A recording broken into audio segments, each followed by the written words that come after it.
4 jours avec 26 conférenciers internationaux. Alors, c'est pas pour rien qu'il y avait autant de commanditaires. Un événement comme ça doit se chiffrer dans les 60-70 000 $. Alors, tout ça pour faire venir des gens prendre l'avion, faire une petite conférence de 45 minutes. Alors, c'est un bon salaire hein, lorsqu'on est reconnu à ce stade, en tout cas. Tout ça pour dire que cet événement, j'y ai assisté durant les 4 jours. Je n'ai pas vu toutes les conférences. C'était absolument exceptionnel. Ça m'a beaucoup nourri. C'était un événement majeur, même pour la philosophie en tant que telle. Et puis, aucun journal n'en a parlé.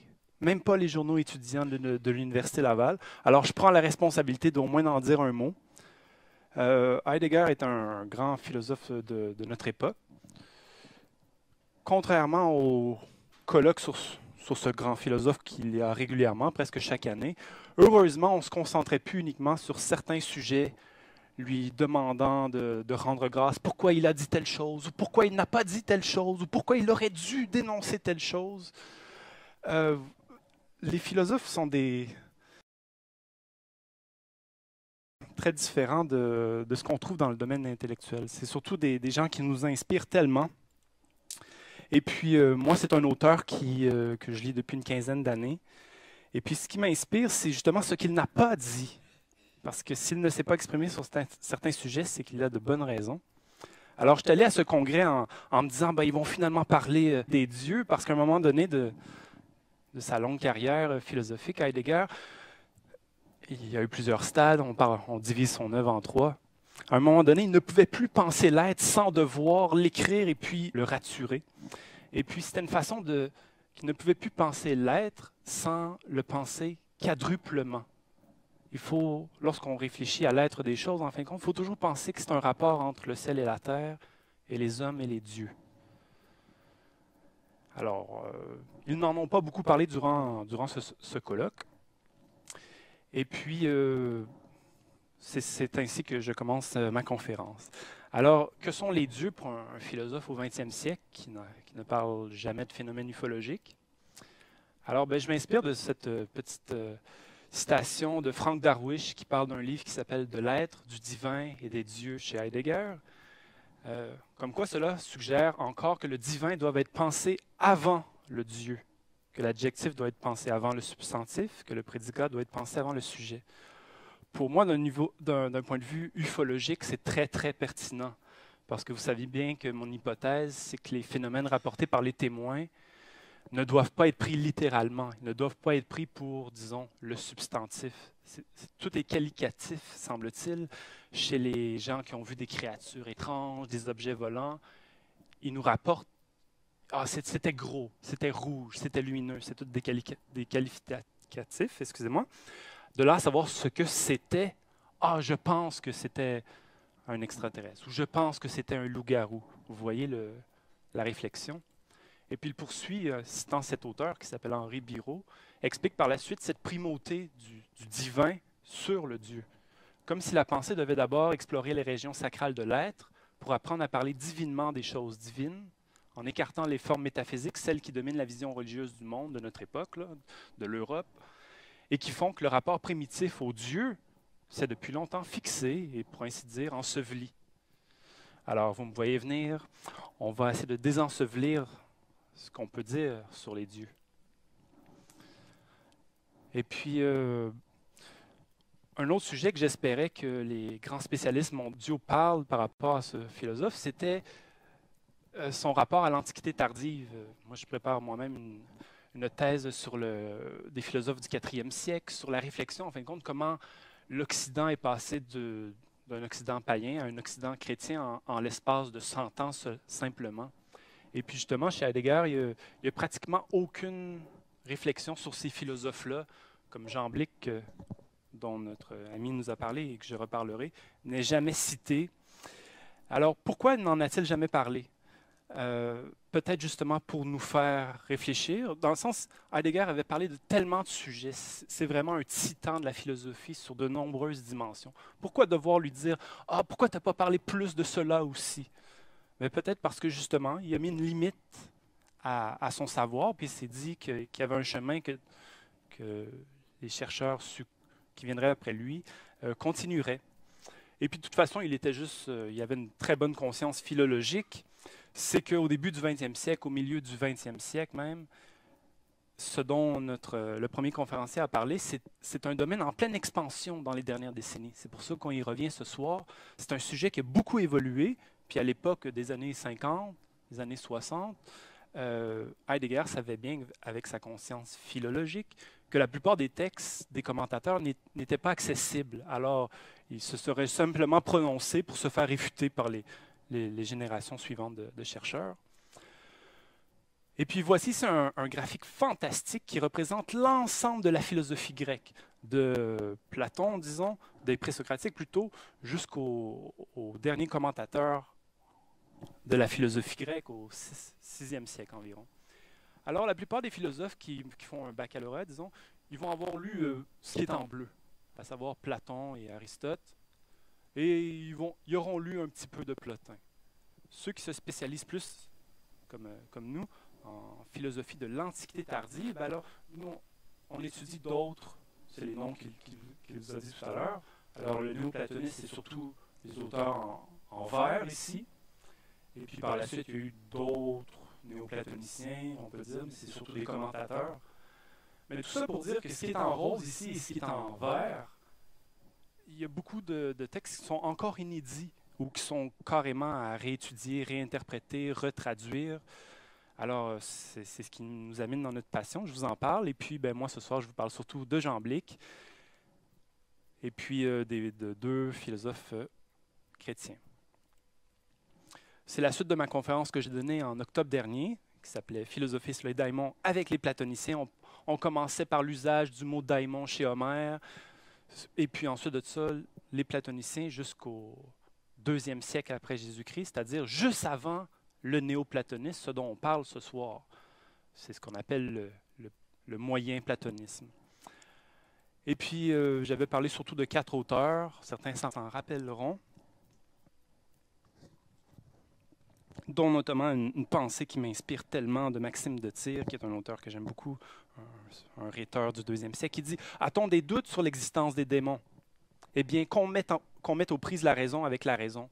Je ne pense pas qu'il y ait rien de répréhensible, de téméraire, de déplacé, sous aucun rapport, de la part de celui qui est en balance sur cette question et qui recherche seul ou avec autrui si ces démons existent, et dans ce cas, qui et quels ils sont. » Alors, c'est pour ça qu'il est bienvenu que ce soir dans une telle institution, nous reposons cette question.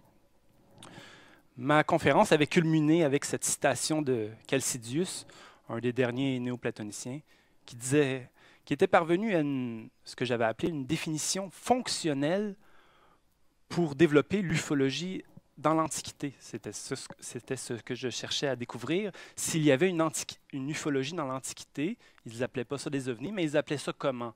Ils appelaient ça, entre autres, des daimons, et puis ils avaient retiré certaines caractéristiques pour les identifier. Et puis le but de ma conférence, c'était de voir à quel point leur définition était susceptible de véritablement, à cette époque-là, d'étudier les ovnis, parce que notre hypothèse, c'est que c'est un phénomène omniprésent dans l'histoire de l'humanité. Alors, sa définition, c'était que les daimons, ou les phénomènes non identifiés, sont des êtres vivants, puisqu'ils ont une âme usant d'un corps. Ils sont rationnels parce qu'ils sont prudents. Ils sont immortels parce qu'ils ne changent pas d'un corps à un autre, ils ne se réincarnent pas. Ils sont sensibles parce qu'ils font usage d'un choix, et tout choix résulte d'un certain désir, alors ils sont influençables. Ils sont éthériques à cause du lieu où ils habitent, ou encore de la qualité de leur corps. Ça a bien du sens, n'est-ce pas? Puis enfin, ils prennent soin des hommes, parce que Dieu les a fait gardiens de cette terre. Et puis ce texte était bien important, Chalcidius, le commentaire sur le timide Platon. Quelqu'un se rappelle pourquoi c'est un texte si important? Monsieur Glenn? C'est à cause que durant tout le Moyen-Âge latin, jusqu'au XIe siècle, la seule voie d'accès à Platon, c'était un commentaire de Chalcidius en latin sur le Timée. Aucun des dialogues de Platon ne pouvait être lu avant qu'il revienne de l'Orient. Alors, c'est un texte qui a eu beaucoup d'influence et puis qui parle beaucoup des daimons. Et puis ma conclusion avait abouti sur cela, que ce qui manquait à l'ufologie de l'Antiquité, c'était que tout était un petit peu trop théorique, trop allégorique. Il n'y avait pas de faits, il n'y avait pas de littérature journalistique, il n'y avait pas de littérature de l'insolite. Tu sais, on rouvre le journal de nos jours, il y a la section insolite, n'est-ce pas? Il n'y avait pas ce type de littérature. Il n'y avait pas une littérature du quotidien. Chaque fois qu'il y avait un événement extraordinaire que les gens se rappelaient, c'est à cause que c'était le roi qui l'avait vu ou quelqu'un d'important ou que le même jour, il y avait eu un tremblement de terre ou il y avait eu un événement surnaturel. Là, on s'en rappelait, là, on le situait dans le temps. Mais toutes les histoires que les gens, les paysans pouvaient vivre, tout ça sombrait dans l'oubli. Et puis, heureusement, Damasius, un des derniers néoplatoniciens, ben, semble-t-il que lui a été un des principaux représentants d'une littérature fortéenne antique. Qu'est-ce que ça veut dire, littérature fortéenne? Vous devriez savoir, là. C'est ça. Charles Fort, l'initiateur au 19e siècle, début 20e, de cette littérature-là de l'insolite, où qui collectait toutes les histoires de grenouilles qui tombent du ciel, de poissons volants, etc. Alors, dans l'Antiquité, il semble-t-il que Damasius a fait exactement la même chose. Dans un livre perdu, hélas, il aurait raconté, semble-t-il, 352 histoires de fiction incroyable. Bon, ça nous met l'eau à la bouche. 52 histoires extraordinaires de rencontres avec des dieux. On se demande bien ce qu'il disait. 63 chapitres d'histoire extraordinaires d'âmes apparues après la mort. Alors, ben oui, même dans ce temps-là, on racontait ce type d'histoire. Hein, vous avez peut-être même déjà vécu ça vous-même. Ce n'est pas si... C'est quand même assez commun. Et puis, d'autres histoires de phénomènes extraordinaires. C'est bien triste qu'on ne peut pas avoir accès. Ça, c'est les tristesses des philologues. Vous ne savez pas, là, parce que on a tous une vie active, mais les philologues qui sont toujours dans les livres anciens, ils pleurent des livres dont ils n'ont pas accès. Ils peuvent même en rêver parfois, faute de pouvoir les consulter. Et puis, en tout cas, si on se fie à d'autres témoignages rapportés par Photios au 10e siècle dans sa fameuse bibliothèque, qui est une de nos meilleures sources du genre de livre qui existait à la fin de l'Antiquité, il nous parle d'un autre livre de Damasius, qui était La vie d'Isidore, son maître, et puis il raconte une anecdote extraordinaire. Il dit, l'un de nos compagnons, qui s'appelait Asclépiodote, aurait même vu entre ciel et terre un serpent vivant.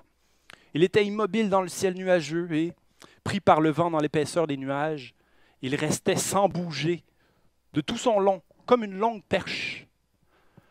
Et puis, Asclépiodote, quand il le vit, il le montra même aux gens qui étaient présents. Pour nous, en tant qu'ufologues, c'est toujours important, les témoins secondaires. Hein. Puis, comme les nuages se faisaient plus denses, le monstre disparut. Ça vous fait penser à quelque chose, ce genre de témoignage? C'est une vidéo parmi d'autres. Il existe aussi beaucoup de photos de ces ovnis cigaroïdes qu'on appelle en forme de cigare. Ils agissent un petit peu comme les grands triangles volants. Plus ils sont hauts dans le ciel, plus ils sont absolument obliques, plus ils sont près du sol, plus ils sont à l'horizontale. Alors, souvent, ils sont très, très grands. Ça fait depuis les années 40 qu'on les révèle. Peut-être que c'était ça qu'il nous raconte, je veux dire, un serpent qui se tient tout son long. Ça. Il aurait pu mentionner qu'il était métallique.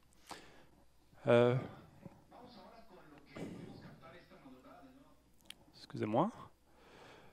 Alors, au Mexique, ils sont souvent filmés au-dessus d'un certain volcan, le Popocatépetl.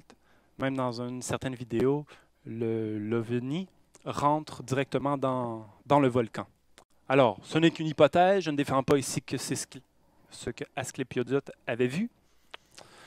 Mais quoi qu'il en soit, aussi l'expression serpent volant dans le ciel, il y a toutes sortes de légendes hein, qui en parlent, mais nous, au Garpon, on a reçu un cas qui date du 3 janvier 2011. C'était une dame, une secrétaire à Boucherville. Elle allait travailler le matin, il était 6 heures, il faisait noir. Alors, elle conduit pour aller au stationnement de son travail et puis elle voit quelque chose de fluo dans le ciel. Alors, elle se stationne, elle sort de la voiture et puis elle a pu l'observer durant une minute. Le 300 mètres, c'était la distance, ce n'était pas la grosseur. Et puis, il semblait voguer comme cela. Et puis, finalement, il s'est précipité, comme souvent. Comment termine une histoire classique de signalement d'OVNI? C'est que les gens l'ont vu, ils l'ont regardé quelques secondes, puis ensuite de ça, qu'est-ce qui se passe? Comment? toujours à une vitesse ahurissante, hein. Alors, ce serpent volant s'est dirigé vers les montagnes derrière, qui étaient le mont Saint-Bruno. Bon, en tout cas, je rentre dans ma conférence. Ce soir, je vous parle surtout de 4 personnes, 2 philosophes dont on a entendu parler, Porphyre et Jean Blic. Porphyre, quel philosophe incroyable, qu'on ne retrouve jamais dans les librairies. C'est le genre d'auteur qu'on va trouver dans les librairies dans les années 2030, 2040. On va les retrouver plus souvent parce que ce sont des auteurs qui sont en train d'être redécouverts, mieux situés. Et puis, il suffit de regarder l'histoire éditoriale du 20e siècle, comment les livres évoluent. En tout cas, comme André-Philippe a dit, ce philosophe est d'allure académique, est important, moins mystique que Jean Blic, c'est vrai. C'est sans doute un des philosophes les plus modernes de l'Antiquité. Il a écrit un livre sur le développement de l'embryon, entre autres, pour savoir à quel moment l'âme intégrait le corps. Hein. C'est une question que je me pose moi-même. Et puis,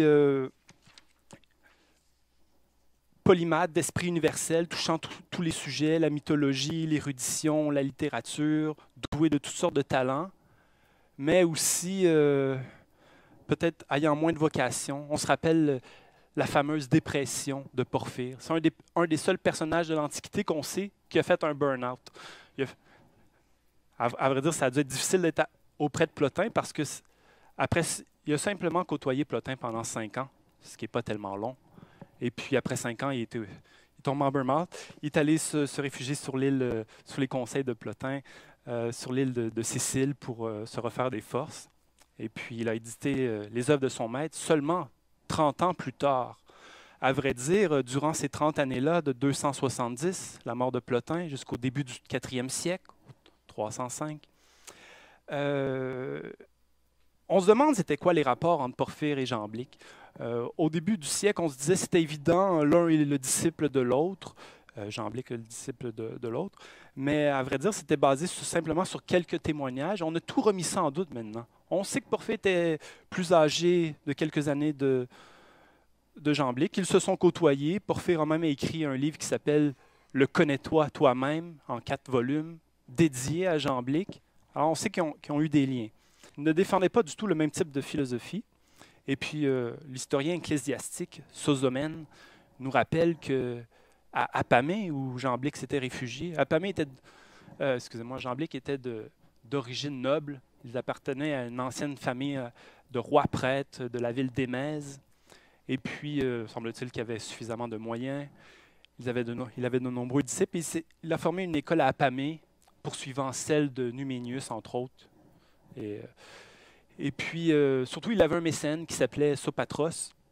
Et puis, Sosomène, dont je vous parle, le fameux historien ecclésiastique de l'histoire de l'Église, nous dit que Sopatros, à Apamée, donc Jean Blic, se disputait l'héritage de Plotin, qui était pour représenter ce que Plotin avait apporté, une philosophie qui sortait tellement de l'ordinaire, tellement repliée sur elle-même, tellement intériorisante, avec un langage philosophique qui révolutionnait la philosophie.